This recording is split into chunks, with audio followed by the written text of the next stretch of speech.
په رمضان مبارک کې د ایاک نعبد و ایاک نستعین دا ختم خامخا وکئ، ځکه چې دا یو داسې ختم دی.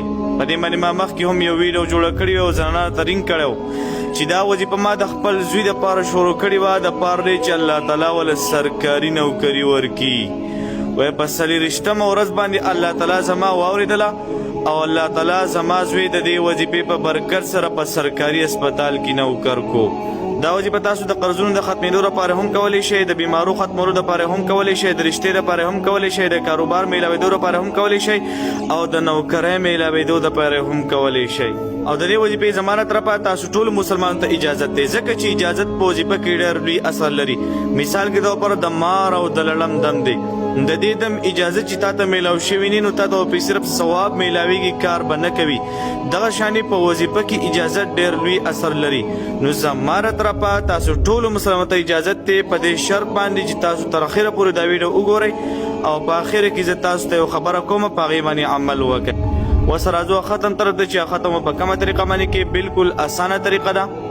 نارینه هم کولی شي، زنانه هم کولی شي، په هر حالت کې کولی شي. نو چې کله تاسو د ماسوتن منځ وکئ، تراویح هم وکئ، ویتر هم وکئ، نو په داسې ځای کې به کښېنئ چې هلته څوک وینه، دپاره د دې چې ستاسو توجه الله طرف ته سیوا وي. نو ایاک نعبد و ایاک نستعین معنی دا چې الله خاص ته عبادت کوو، خاص ته مدد غواړو. دا به 314 پیرې وي. او چې کله ته دا وایې نو د دې په دوران کې چې ستا څه قسمه مشکل دی، څه قسمه حاجت دی، دا به ذهن کې الله تعالی ته پیش کړي چې یا الله ته زموږ دغه پلانې مشکل حل کړي یا زموږ پلانې حاجت پوره کړي. نو دا به 314 پیرې وایي. مخکې به تې 3 پیرې درود شریف وایي او وروسته به تې هم 3 پیرې درود شریف وایي.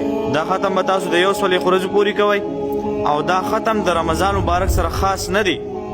خیر دی که لږ لیټ شي، په بله میاشت کې ختم شي، خو د رمضان مبارک دا میاشت ما ځکه یاده کړله شاید چې په دې میاشت کې ته دا ختم شروع کړي، د 1 ورځو د ختمېدو نه مخکې الله تعالی ستاسو حاجت پوره کړي، ځکه چې دا یو داسې میاشت ده چې په دې کې الله تعالی دعاګانې نه رد کوي.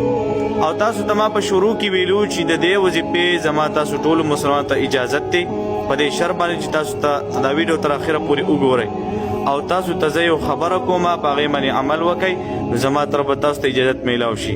نو هغه خبره دا ده چې دا ویډیو د ثواب په نیت باندې مخکې شیر کړئ، دا به ستاسو دپاره صدقه جاریه هم وګرځولی شي او زما طرفه به تاسو ته اجازت هم د وظیفې میلاو شي. جزاک الله خیره، احسن الجزاء.